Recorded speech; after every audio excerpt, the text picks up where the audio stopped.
In this video, I'm gonna teach you how to use the Affirm Debit card. It's a very quick and easy process, so make sure to follow along.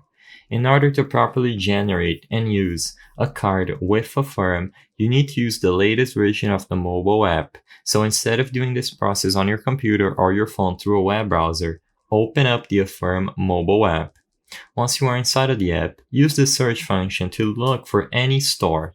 You don't need to go to a specific store to generate the card. All you have to do is select the first option on top of the search function.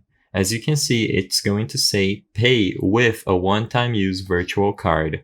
When you select this option, you will be redirected and you will be prompted to include the purchase amount. This is the amount that you will be spending with the card. As you can see, you have to include any tax and shipping costs. If you don't know how much you're going to spend, that's okay, just make sure to do an approximate amount.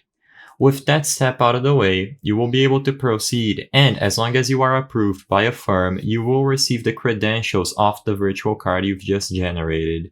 With those credentials at hand, you will be able to use this card on any store online or in any physical store by adding it to a digital wallet like Google Pay or Apple Wallet. As long as you have the credentials of the card on hand, you will be able to spend the exact amount of funds you input when creating the card. Keep in mind that this card lasts for 1 day only, and only the amount of funds that you selected will be usable. I hope I was able to help you on how to use the Affirm debit card. If this video helped you, please be sure to leave a like and subscribe for more quick and easy tips. Thank you for watching.